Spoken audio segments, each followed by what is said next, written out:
Good afternoon, everybody. Welcome to Lunch and Law.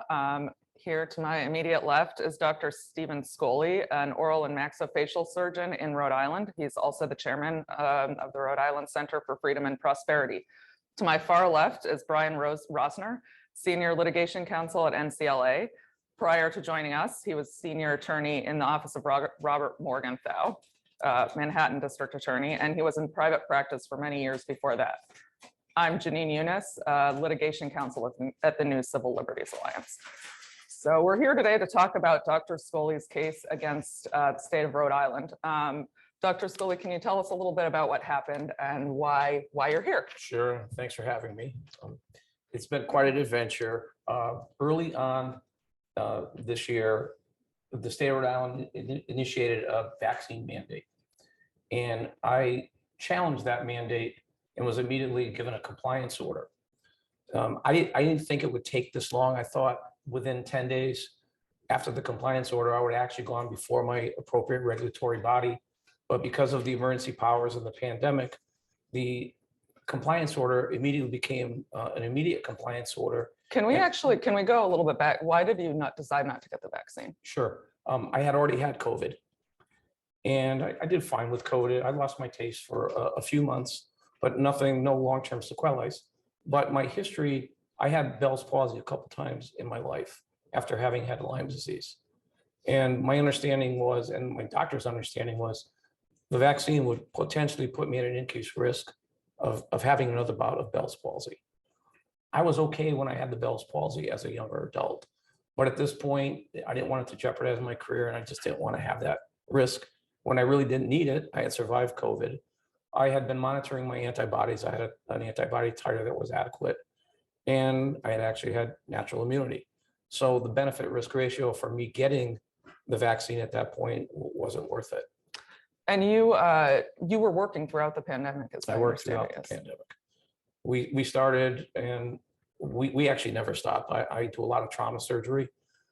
We were fine. Our patients were never in, their health and the safety was never in question with my patients, nor my staff. We worked right through the pandemic, precluding the time that I quarantined when I had COVID. And we came right back to work like all the other healthcare workers in Rhode Island and the nation. But now with the institute of that mandate, my ability to practice was questioned. And so they issued the compliance order, and then what happened? I thought I would go before my appropriate regulatory body, and it truly has been an adventure. It is been 5 months now that the compliance order stated that although I never lost my license was never suspended or revoked, the compliance order stated that I was prohibited from seeing patients. And what has been the result of that for your office and for patients as well in the state of Rhode Island? Yeah, I mean, it's been kind of sad. Again, I do a lot of trauma surgery.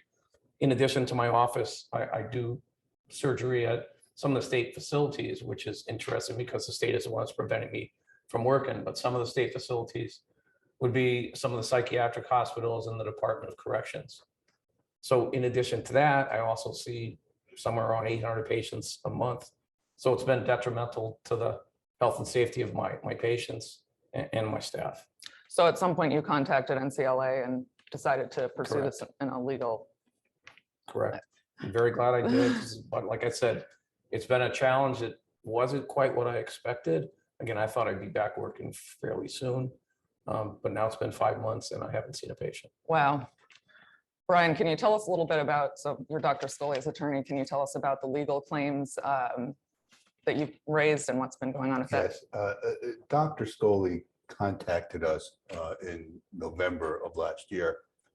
Of course, we exist to represent individuals who, in essence, have been oppressed by actions of the state. And Dr. Scholly so fit that bill, just not only for himself, that in essence, he was being put out of medical practice, but the extent of the damage being done by putting him out of medical practice. His dental facility closed. 10 people with livelihoods and mortgages were laid off, and actually, as an aside, denied unemployment benefits on the grounds that they had voluntarily left their job. Wow. Hundreds of people were denied medical care, and what we hear from them is that they can't obtain it in Rhode Island. Yeah. There's a shortage of doctors, indeed a critical shortage of all medical workers because of the vaccine mandate that was, we think, irrationally imposed. Our basic argument for Dr. Scholly is an equal protection argument.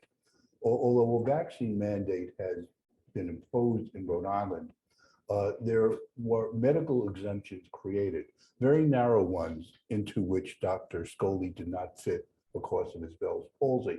But what Rhode Island did is that they decided that if one had a medical exemption, one could nonetheless work very closely to people who were highly susceptible to getting COVID, these highly susceptible patients, so long as they wore an N95 mask. Indeed, there's over 300 such exempt workers in Rhode Island. So our argument was, well, if the idea of the vaccine mandate is to protect the patient and the co-worker from getting infected, which is an acceptable reason, but you're allowing exempted people to work closely with patients so long as they're masked, then you're saying that masking and vaccination are equal in terms of patient protection. So why isn't Dr. Scholly permitted to work since he is masked? And we're talking about sort of, medical grade masks that are fit tested, not the community Yes. masking that we've seen doesn't. We're talking about the real Right. N95 masks, which do provide protection against infection. There's, of course, an additional reason for allowing Dr. Scholly to go back when you talk about patient safety. Dr. Scholly is a dental surgeon. When he is with patients, he is not merely N95 masked. As I like to describe it, we were at his office last week, and he sort of suited up for us the way he would be with the patient. He looks like an astronaut doing a spacewalk. He's wearing a total suit, gloves, a mask, face shield. So if Rhode Island, if the administrative state is saying, well, an N95 mask protects people so you don't have to lose your job if you're wearing an N95 mask, why are we unemploying Dr. Scholly and 10 other people when they are masked up by astronauts, like astronauts, in their normal course of business? It just makes no sense whatsoever, which unfortunately is what we often see when we confront the administrative state. And as I understand it, one of the most shocking things about this, right, is that people who actually have active COVID infections can treat patients. That's a newer version of the regulation, as I understand it, as long as they were an N95. What has happened is that, again, the administrative state often doesn't see 2 or 3 steps beyond their rules. The natural effect of the vaccine mandate is that many people, for various reasons, legitimate medical reasons, perhaps religious reasons, decided not to be vaccinated, thus creating a shortage of healthcare workers in Rhode Island, which actually had a shortage to begin with before the epidemic.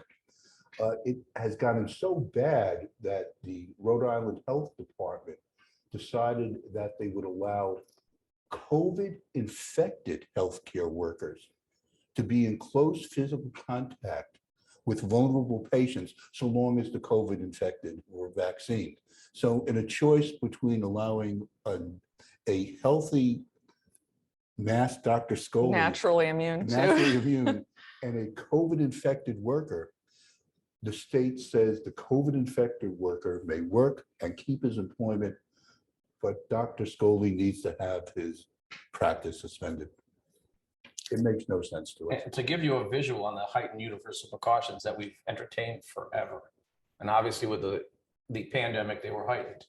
But if you recall the welcoming committee for the Beijing Olympics, where the Chinese looked like they were in hazmat suits, that's what we look like in a surgical operatory. So the heightened surgical and the heightened universal precautions, there is never a question on the health and safety of your patients or your staff. And I feel bad. I feel by not practicing that I've almost abandoned them. And in a certain respect, I almost feel like I've abandoned my profession. I trained a long time. I should be able to do this under the appropriate conditions on my terms, not the government's. If I could continue, the situation in Rhode Island is so bad talking about the Eleanor Slater Psychiatric Hospital, where they're allowing COVID-infected healthcare workers to work. These poor people, these are psychiatrically disabled people and often physically disabled people too. This is when there's a car crash and you become a quadriplegic and you lose your sentience. This is where you go. The state has not been able to find a substitute for Dr. Scholly over the past 5 months. They've tried dramatically, but the fact is that there's a shortage of doctors. They can't find anyone. For the prison system, where Dr. Scholly also was the dental surgeon, the state again tried dramatically to find substitutes, and they have.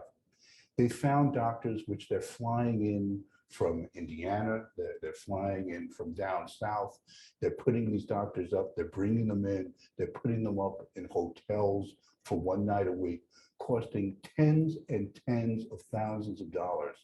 It's insane. They're willing to engage in crazy expenditures rather than the rational conduct of permitting Dr. Scholly wearing his N95 mask and his surgical equipment to go back to work.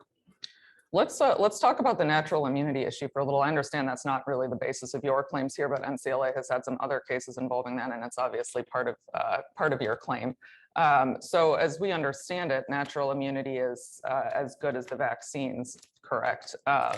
And so this refusal to recognize it is stubbornness on the part of this state and any other vaccine mandate. Jenin, that actually is part of our argument too. Yeah. It's a secondary argument simply because we believe the equal protection argument is so strong that it can't be rationally countered.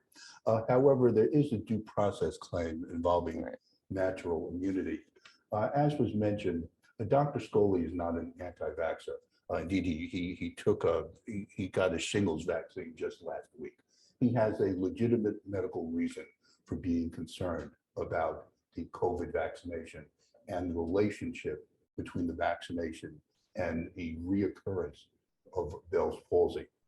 What we argue to the state is that since he has a legitimate concern, when you add that to the other facts regarding Dr. Scholly, that he's willing to be N95 masked, and that in fact he is naturally immune, that even if the state doesn't want to accept that as a total explanation for someone who simply maybe is an anti-vaxxer, here we have a situation where why should Dr. Scholly be forced to take the risk of what could be a temporary paralysis or could be a permanent paralysis when there are these protective alternatives of natural immunity and the masking? Right. And actually, I mean, speaking of the administrative state, the CDC has been very reluctant to acknowledge the existence and durability and robustness of natural immunity, even though we've known for some time that it's, as good as the vaccines or better. And finally, they admitted just a month or two ago that some data from California and New York showed that it was better, especially in light of the Omicron variant, that natural immunity actually provides far more protection than the vaccines at this point. So that's yet another example of an agency just sort of stonewalling and portraying the science in the way that suits them, because they've been unwilling to admit error on this issue for some time. Well, it's even gotten to the point in Rhode Island where Rhode Island has been acting under emergency powers. And opponents of the emergency powers have argued, you've had so many months now, why don't you put your minds together and finally issue a permanent regulation based upon all the knowledge which has been compiled over the past several months. Rhode Island proposed a permanent regulation last week, where in part they came around and accepted the wisdom of everything the NCLA has been arguing for 4 months in the court system in Rhode Island. Under the proposed regulation, they're finally going to accept that N95 masking is a substitution for vaccination. The new rule says that any healthcare worker must be vaccinated or N95 masked. And they make it very plain, we're not going to make people lose their jobs simply because they're not vaccinated. But again, being that this is the administrative state, They are set in their ways, and they refuse to apply that rule to Dr. Scholly on the grounds that this is merely their proposal. It's not the actual regulation. It's as if they have dug in their feet and they wish to make Dr. Scholly and his patients suffer for as long as possible until they actually will admit that they've made a mistake and there was no reason that he ever should have been suspended from practice. I mean, it's unfortunate. I never violated any compliance orders. Again, my license has always been enforced, never revoked. But when openly challenging the power of the health department, which I did based on science and it was against their narrative, they were not going to listen. At this point, they're almost intoxicated with the power to overregulate, and it's government overreach. It's unfortunate. I mean, it's sad for Rhode Island, it's sad for my patients, it's sad for my staff, and all of the people associated with my staff. I mean, again, a perfect example of the insensitivity that the administrative state can show to individuals and the actual concern of the populace. Dr. Scholly was denied unemployment benefits along with his staff. That's engaging in the administrative process of trying to obtain unemployment benefits. At his last hearing, the hearing officer had the audacity to say to him that his unemployment was voluntary because he could always get a job at Walmart. And here we have a state which is suffering due to a critical lack of medical care, such a critical lack that we have COVID-infected healthcare workers in the hospitals, such a critical lack that we have the National Guard working overtime hours, doing administrative work to keep the hospitals open. But the attitude of the administrative state regarding a highly experienced, trained doctor is that he should get a job at Walmart rather than allow him to be returned to a hospital facility. So tell us a little bit more about, you felt as though you were targeted a bit by the. Sure. I mean, even that story, nothing against Walmart, great company, Sam Walton, great concept. I mean, I worked everywhere growing up, probably to pay for my 12 years of education that got me to the point where I can do sophisticated trauma. But that just shows the arrogance of the government and the health department. I'm sure it was directed. Again, I chair a nonpartisan think tank, the Rhode Island Center for Freedom and Prosperity. And it's been mentioned to me, we could have helped you, but you're with that conservative group, which I'm like, what? Can you repeat that? And I've gotten that a lot through this, what I call COVID adventure, the COVID chaos that I've been associated with. This was a great opportunity. And there was a shortage of doctors and surgeons before the pandemic. And we're experiencing that nationwide. This was a great opportunity for the health department, in my opinion. They had a culture of punishment for a long time. This was a great opportunity for them to embrace those healthcare workers that worked through COVID, and not to diminish the whole pandemic. I mean, it was fearful when it started. There was a lot unknown. And healthcare workers, first responders, they went in before there was appropriate medical therapeutics, before there was appropriate treatment, and before there was a vaccine. And they went to work day after day after day. They worked overtime. They worked tired. They worked hungry. They came home, their families were fearful.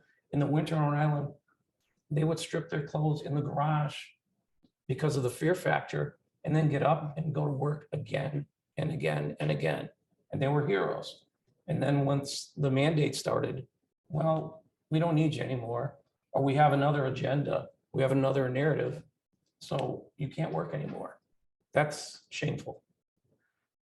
A lot of people have contacted us who are subject to the federal healthcare workers mandate. So there's definitely this idea that that's pretty much the only one that has been upheld of the federal mandates.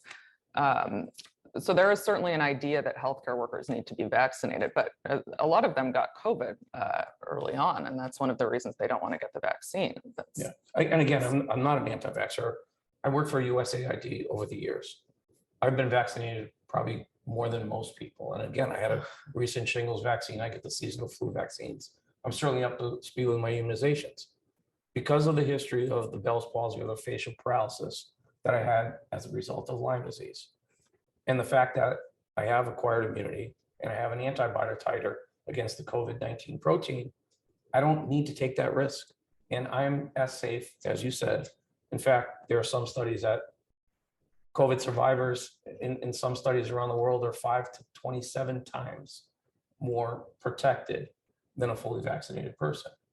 We'll leave that to the science. Did you try to seek a medical exemption from a doctor or get support for one? What happened? Yes, and well, first of all, he was very timid because in my community, he actually said, you know, these exemptions, first of all, there's no place left the box for me to change. And you need to understand that the health department is looking at all these and they'll be in my office being as vindictive as to me as they are to you if I push this any further.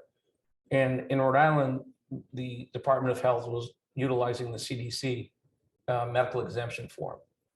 The exemptions only included a true anaphylactic reaction or allergic reaction to the vaccine, a history of myocarditis or pericarditis secondary to having had a vaccine, a history of Guillain-Barré or recent MABs or monoclonal antibody treatment subsequent to you having had COVID.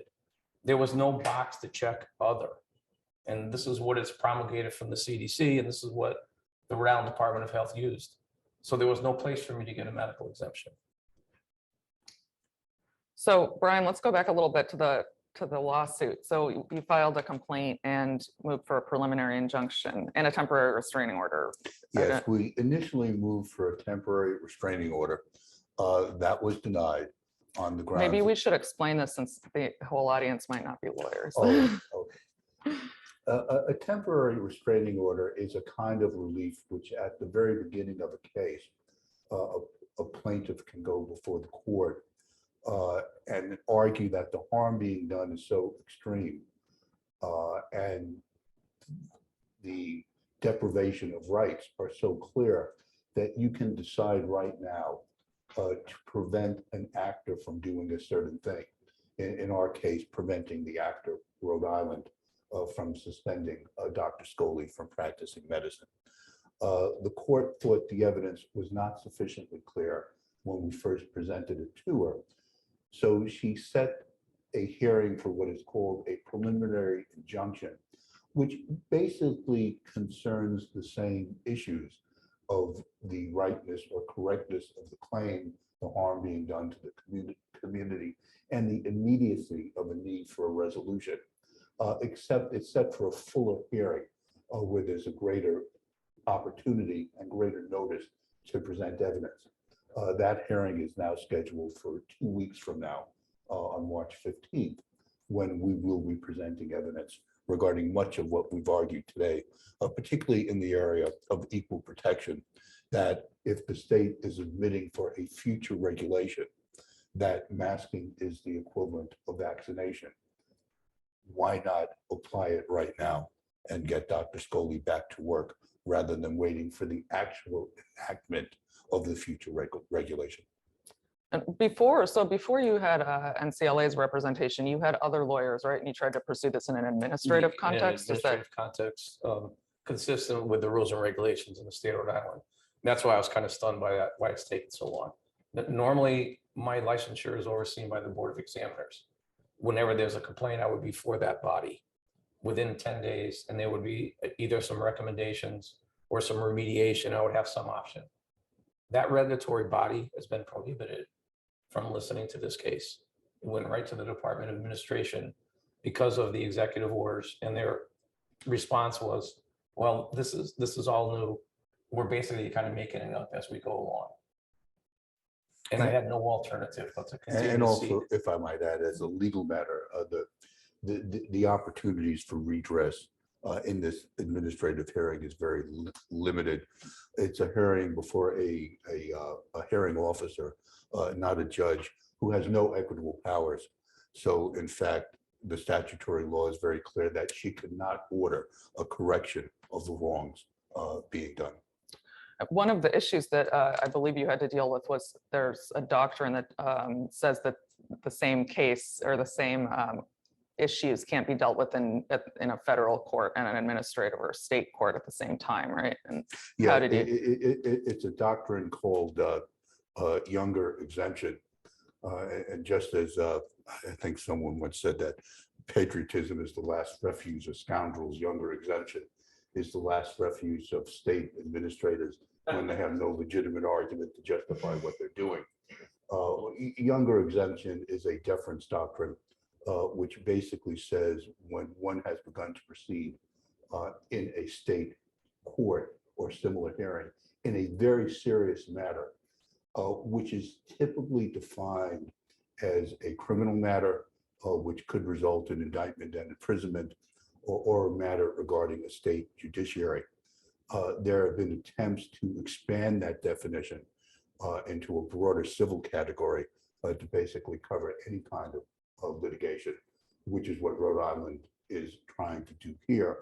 Although if the law is applied properly, they should not succeed.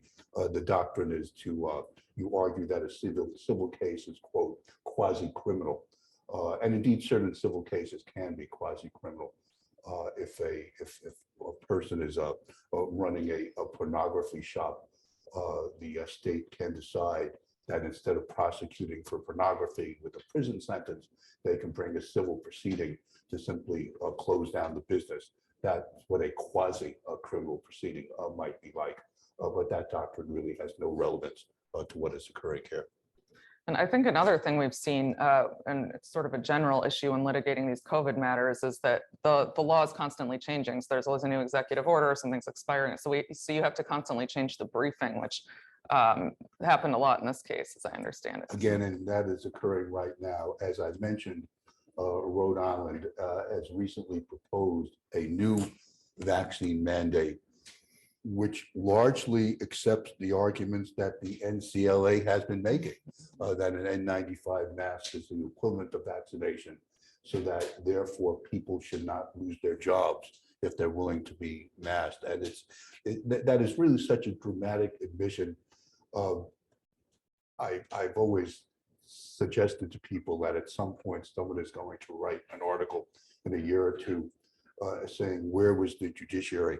Where was the judiciary when tens of thousands of Americans were forced out of their occupations and professions for an irrational reason? They were required to be vaccinated when they were already immunized, or they were required to be vaccinated in a situation where the protection required for the public could be totally provided by the appropriate masking, but the judiciary was not there to protect them. And I hope at some point that will change, and the judiciary should realize that their fundamental role is to protect individual rights. We're not there yet, but I think we're moving in that direction, and hopefully this litigation will be part of that. One of the issues I've seen, and I sort of diagnosed as perhaps the foundation of the problem in these cases, is that the courts are applying this very low level of rational basis review to most of these claims, or sorry, this very low level of review called rational basis, where basically that level of review has been so watered down that all the state has to do is articulate some interest and a nexus or a link between the law or regulation and the interest. And it can be unsupported by science. It can be based on mere speculation. That's what the case law says. So it's very hard to get around, if the CDC has, if the CDC's position, or even the CDC has one study saying that natural immunity isn't very protective, that's enough for the state to win. And I've myself seen that over and over in these cases, and I imagine it's coming into play here as well. So we see that also in this case, which is why we've tried to analyze the case and present it to the court in the simplest, most lying down manner, that even under something as simple as a rational basis test, the state's conduct is simply irrational. I mean, again, how is it rational to not allow an N95 mask Dr. Scholly to practice his profession when Rhode Island is currently allowing 1,200 unvaccinated individuals to practice so long as they're N95 masks. Even under the lightest definition of rational analysis, that's simply irrational. The state can string words together as they always Well, that's do. pretty much all they have to But do for. what it comes right down to is that it makes no sense. Yeah, and additionally, I think there's an argument to be made, a strong argument that a higher level of review, more like intermediate scrutiny, should apply to many of these claims. Jacobson itself talked about, well, didn't specifically say balancing the state and individual interests, but subsequent cases interpreting Jacobson said that, and those, are about injections, slightly different contexts, but I think Also, what we're saying is that one of the problems with the administrative state, so dramatically represented by this situation, is that it's the tendency of the administrative state to see just one size fits all. There's one solution. There's no room to consider that you have a Dr. Scholly with a Bell's palsy concern. And just because the state has not put that in that exemption form, the administrative state, certainly in Rhode Island, thinks that's the end of the discussion. There's no further discussion about what individual doctors think or what the individual situation is. right. And Dr. Scholly, so why did you decide to go ahead with this? I mean, surely it wasn't the easiest route. Yeah, I mean, I don't think I've ever sued anybody. Certainly not a state and the governor and the health department and anybody else I could find. I had no alternative. I've been practicing in the state of Rhode Island for 34 years with certainly appropriate care, appropriate universal precautions, appropriate everything. I've never been a threat to the safety of my staff, the health of the community. In fact, we take care of a very vulnerable group of patients that are now going untreated. I mean, I'll give you an example. We have a nice surgery center.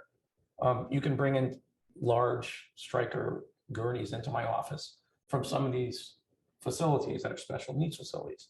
And remember, society is only good as in terms of it has to take care of its most vulnerable patients.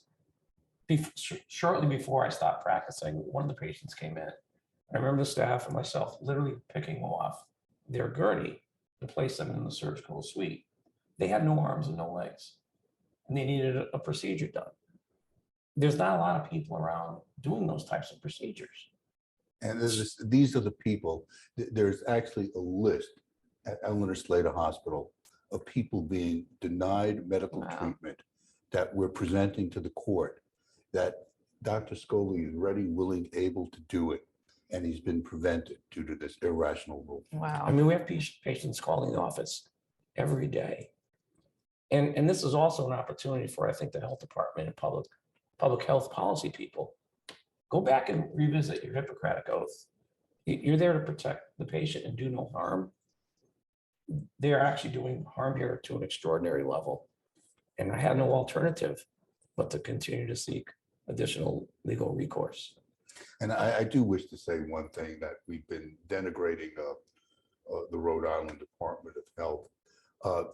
There are good people in the Rhode Island Department of Health who are trying to get Dr. Scholly back to practice. These are the good people who have rewritten a regulation which acknowledges what the NCLA has been arguing. Yeah. That if we wish to protect patients, the N95 mask is as good as vaccination.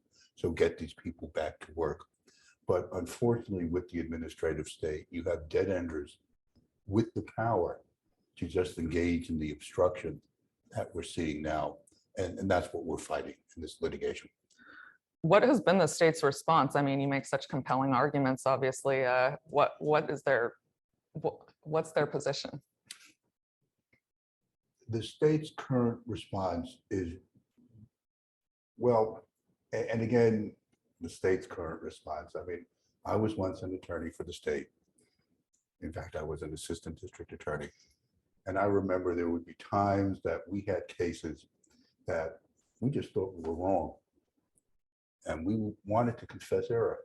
And we said to the court, we wanted to confess error. And the court would come back and say, no. Your job is to present an argument however dopey it is, The court and would let say us decide that. Really? They did not want us to confess error. wow. And in a way, I feel that's the poor Attorney General's position in the state right now. He's been told to present an argument, and he's presenting it.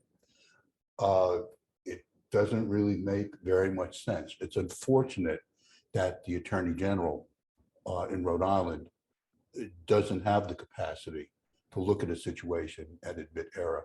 Regarding the new regulation, where the new proposal is going to be N95 masking is a substitute for vaccination.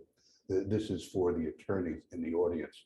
In explaining the new proposal, the panel of experts and scientists who proposed it said that to not allow N95 masking to be a substitute, to make these people lose their jobs if they were willing to be N95 masked, would be to act, quote, capriciously, end quote. We attorneys know what the word capriciously means. If the state acts capriciously, it means it's capricious, it's arbitrary, it cannot act that way. So we do have some people in the Department of Health fighting for what is correct and for what is the real science. Nonetheless, we do have these dead enders, and unfortunately, we have the Attorney General's office taking the position of the dead enders, that this is just a future regulation. It's just some random thoughts we've thrown out to the public. We'll see what actually gets enacted. Do we actually know how the original regulation came to be? Was it based on CDC guidance, or what was the? I don't know precisely. I suspect it was, and again, for the original regulation, you know, a year and a half ago, in a time of panic where we didn't know what was happening, the original regulation might not have been totally irrational at the time. Again, the problem with the administrative state is they get set in their ways and they stop thinking, and they don't revisit, and they don't reconsider. So where do you see this case going? And there's a hearing in a couple of weeks. What do you think will happen? What do you hope will happen? And what are the next steps? We do have a hearing in 2 weeks. As an attorney, I have complete confidence in the judicial system that a result will be reached which is correct. If it's not correct, we will present argumentation and seek to correct it in a higher court. What could happen, though, in this case, is that in a way, the clock could run out. There is a proposed regulation. It could take weeks or months for the proposed regulation to become final, which would allow Dr. Scholly to go back to work. It could happen more quickly than that. It could happen before a judge actually has to reach the constitutional issues we present. So it's up in the air, but I am confident that we will get Dr. Scholly back to work sooner rather than later. And those hundreds of people calling the office needing medical attention will sooner rather than later. And as a be able client, to I obtain have it. complete confidence in my counsel to get me to that end stage. Well, and even if the law changes, I mean, you could still pursue the lawsuit on the grounds that, you know, it could happen again, or we need a ruling on this issue, Yes, right? the lawsuit won't necessarily end, but as to the human concern for Dr. Scholly and his patients, hopefully we'll have a good resolution. I mean, look at it from this perspective.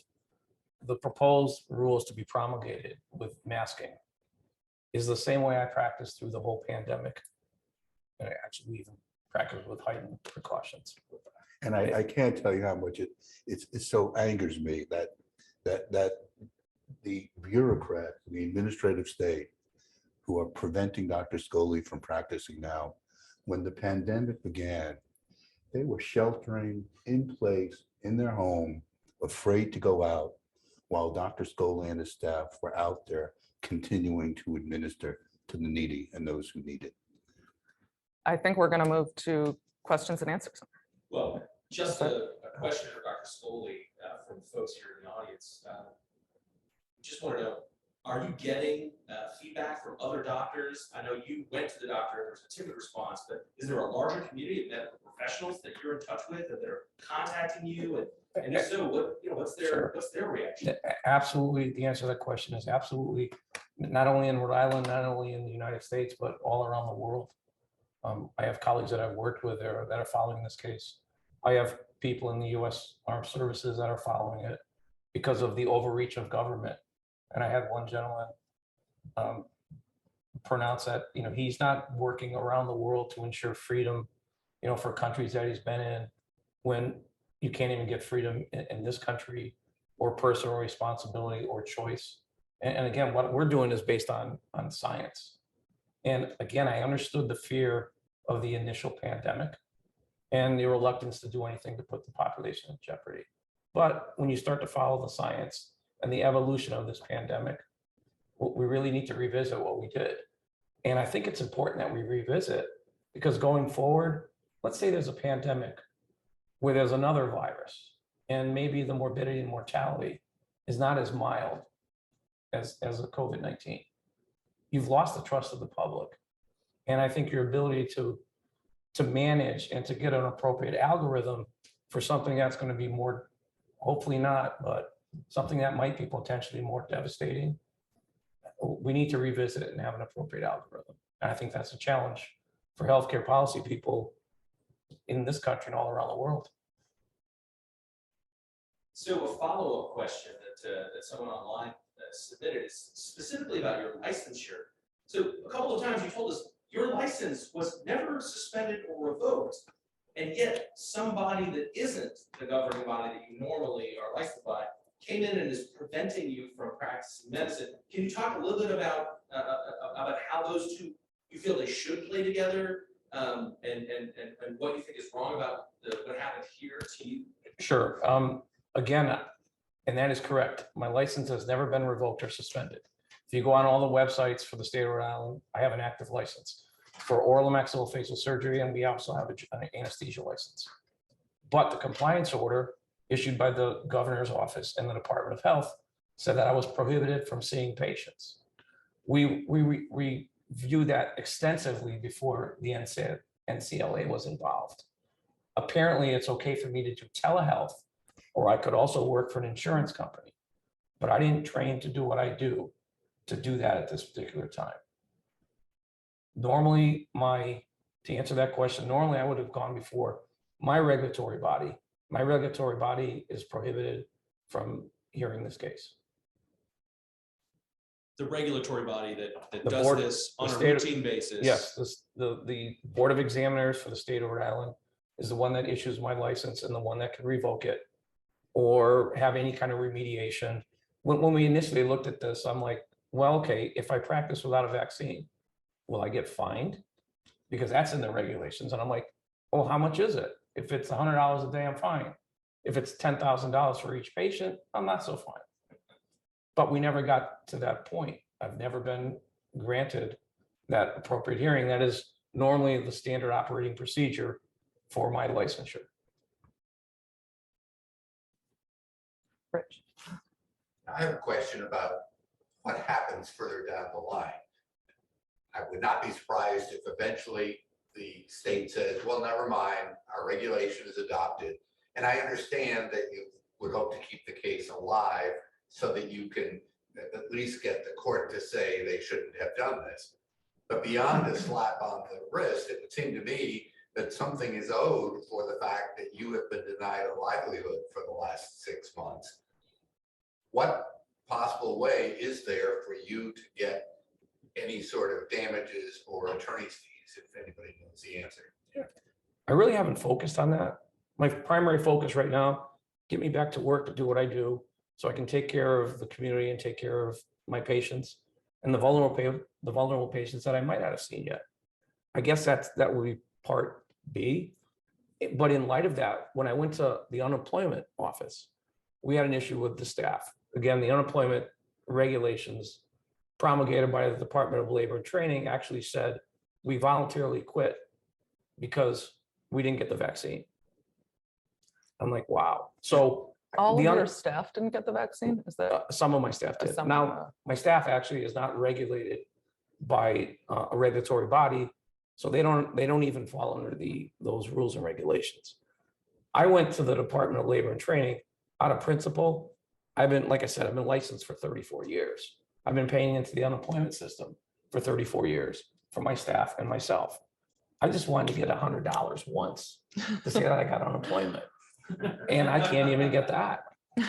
So that's part C. But at some point, when this all settles, I'll explore those options. But right now, my focus is on just getting back to work and doing what I do. And as a legal answer, we are suing under the federal statute 1983. So we have asked for a fees and costs should we win, although including attorney's fees, although that is hardly a fair compensation for the damage which has been done. Jack? Dr. Scholly, on a personal level, I was wondering how, despite all of these egregious and unsubstantiatable regulations you've been subjected to, how is it possible that you seem to be in good spirits and to be taking it, with a sense of optimism and humor? And I'm curious how you've managed to achieve that. Sure, good question. Most of the time I've done okay. And I have my days where I'm like, God, what are we doing? I mean, I wouldn't have done this 10 years ago, 15 years ago, and a lot of people who, I'm more fortunate for those that were mandated vaccines that maybe weren't in my position, and they were maybe caring for elders, or they had kids in college, or they had a car payment or rent or a mortgage payment. They went and got the jab. And that's unfortunate. So I'm glad I did this. This has been an adventure, not quite what I expected, but I'm certainly glad I did it. I'm in a much better position, and you have to look around the world now. I'm not in Ukraine, so I was wondering when that would come up. I'll be okay. I'll be okay. I'll get through this. I mean, we have to focus on what's important. The state of Rhode Island doing what they're doing right now, when there's so many other needs for our state and everywhere. It's shameful, but I'm doing okay. But thanks for asking. Now, if I'm having a bad day, I'm going to call you. Kara? I want to build on what you're saying about, serving people's needs, or that there's particular issues in the state. It sounds like you serve a particularly vulnerable population that is somewhat confined based on the state, right? The state has an obligation to some of your patients. What is your read about the current situation for those patients? Are they receiving treatment? Are they getting the sort of care at the frequency that they had under you? And what is sort of the long-term, outcomes for those folks who really don't have a voice or ability to access care? Sure.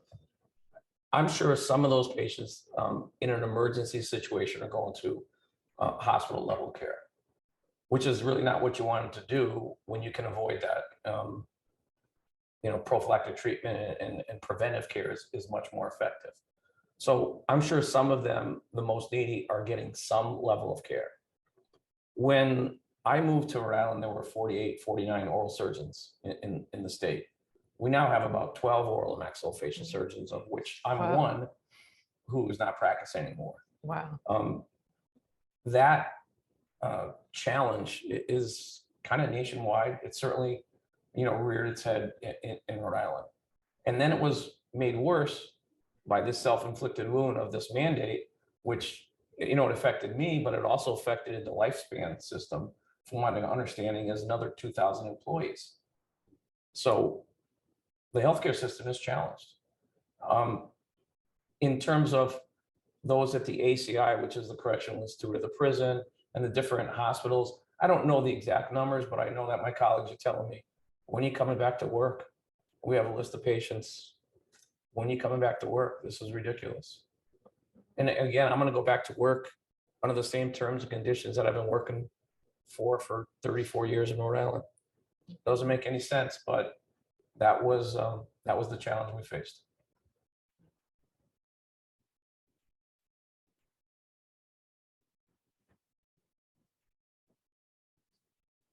Yes, I wanted to ask, to what extent are there similar cases like this in other states? I know you said there's a lot of medical profession interested in it, but I'm just curious, maybe not exactly the same health situation that you have, but something else where this is sort of a flagship situation. It's not just Rhode Island.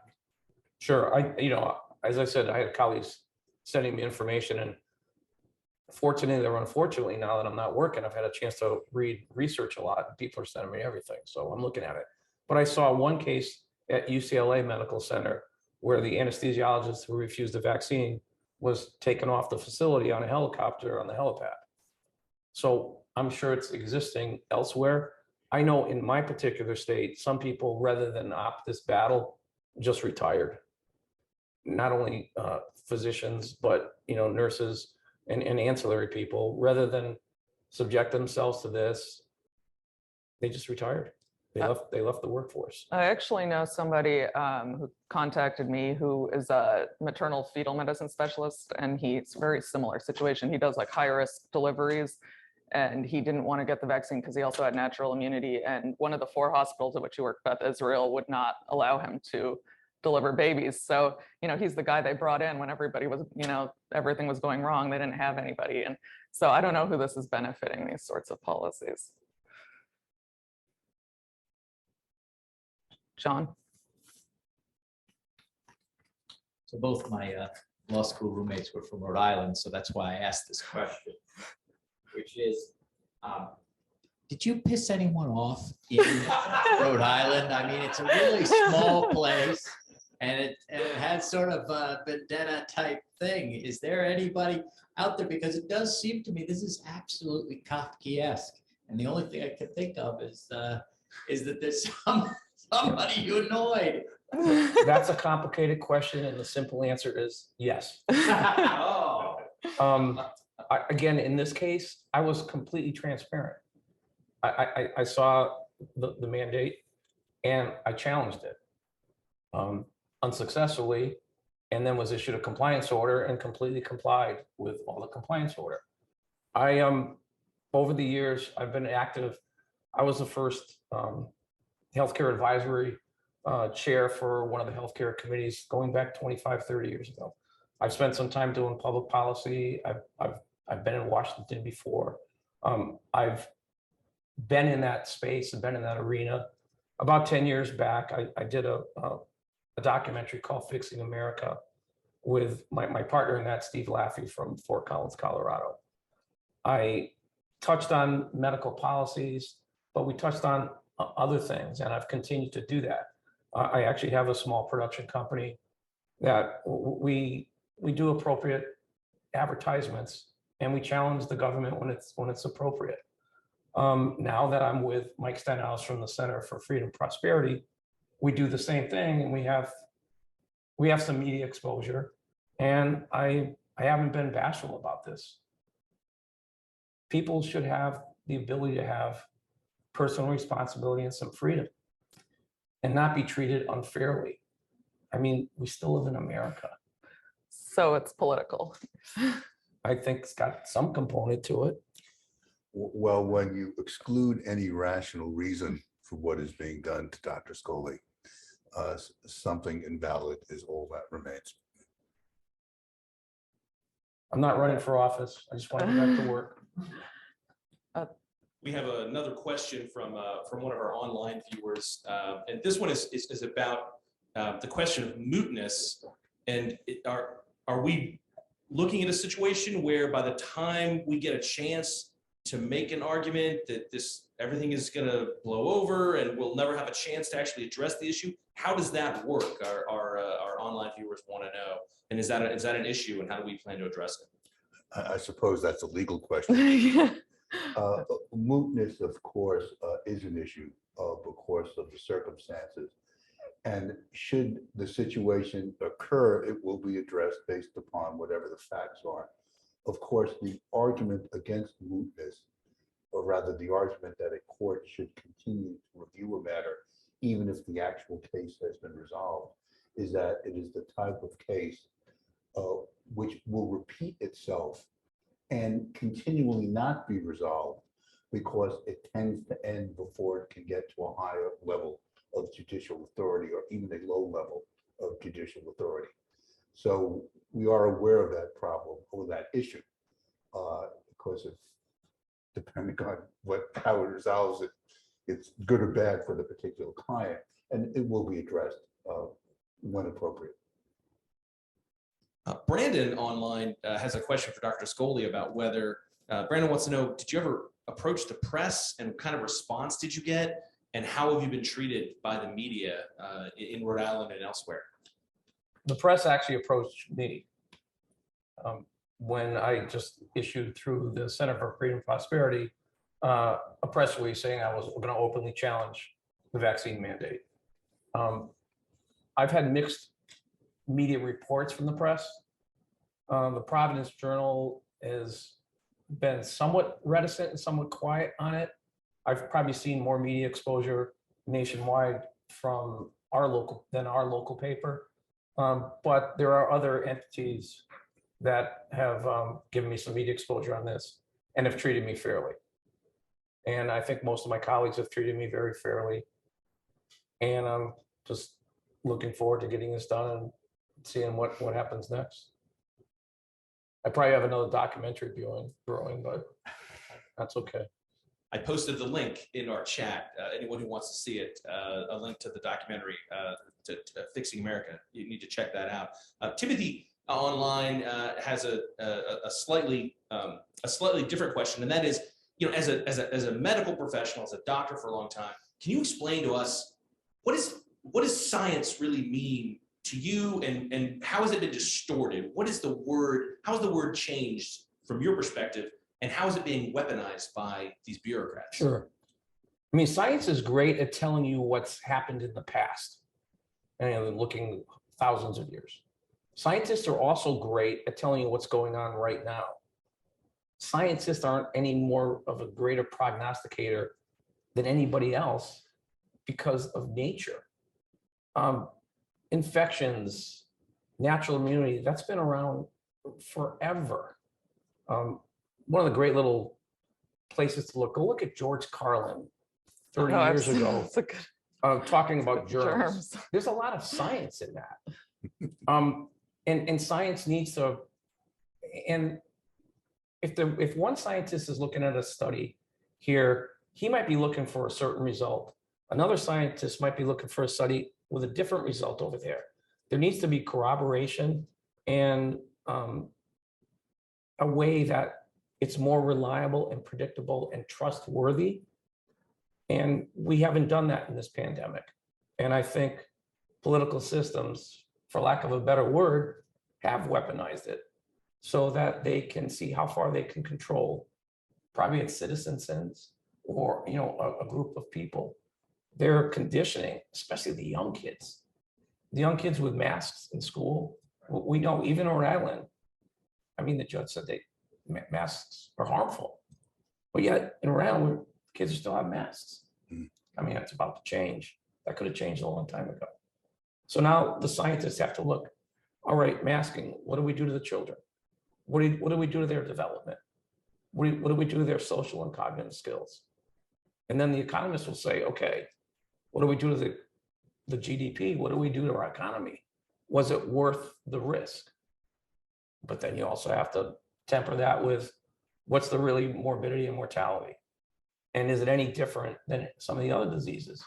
And when you're at the end of the day, when you look at COVID and Delta and Omicron, the morbidity and mortality is probably not as significant as they had originally anticipated.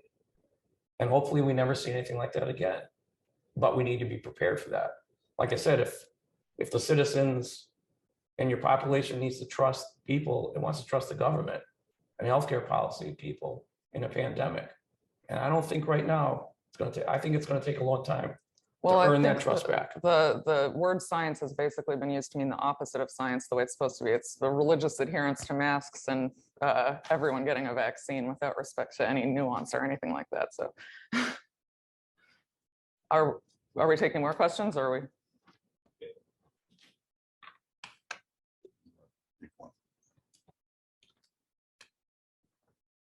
I just wondered, Dr. Scholly, whether sort of going back before October, before you were told not to see any more patients, what was the reaction that you were getting from your patients who knew that you weren't vaccinated? My assumption is that someone in dental pain or who has a serious dental problem wants to see their doctor when they have that problem, and that they had confidence, having been in your facility before, that they were going to be in safe hands, and so they were prepared to make that decision individually. But it seems to me the state of Rhode Island wants to take that decision away from your patients and make that decision for them rather than allow your patients to make that decision. So my question is just, what were your patients saying before then, or what have you heard from patients since then Sure, about we- their individual yep. choices? We rescheduled the last quarter of the year, about 2,100 patients. And I would get messages from, there were 3 messages for people that were angry with me. Like, why don't you just get vaccinated? What's wrong with you? I'm going to somebody else. And I would call all those patients. And one gentleman I actually convinced, going through the science with him, that it was certainly safe to see me. But surprisingly, I only had a few. Now, I'm not aware of, some people probably made that decision on their own, and some people needed more urgent care. And again, I'm 5 months into this, and they sought treatment elsewhere. But typically in our specialty now of oral and maxillofacial surgery in Rhode Island, the wait to see somebody on a non-emergent basis is 3, 4, 5 months. And if I might conclude that answer, the state, of course, would respond, we don't care about the patient's pain. Of course they're in pain. We care about preventing people from being infected and spreading that infection. Therefore, we ignore their pain. The reality of the situation in dental offices, certainly at Dr. Scholly's, there's no recorded instance of anyone in his office contracting COVID. Again, probably attributable to the extensive masking and other protective devices and precautions they use. And indeed, there's no recorded instance in Rhode Island of COVID being spread in any dental facility. So indeed, the patient's pain can be listened to, and there is no danger of real danger of the infection spreading if that pain was ignored. If you go back many decades with HIV or the AIDS phenomena, the dental offices were probably the forerunners for infection control and universal precautions. And they used what we use now. And back then, acquiring HIV was a death sentence. This is not the case. And we've had heightened universal precautions, been the standard for a long, long time. Thank you so much for joining us.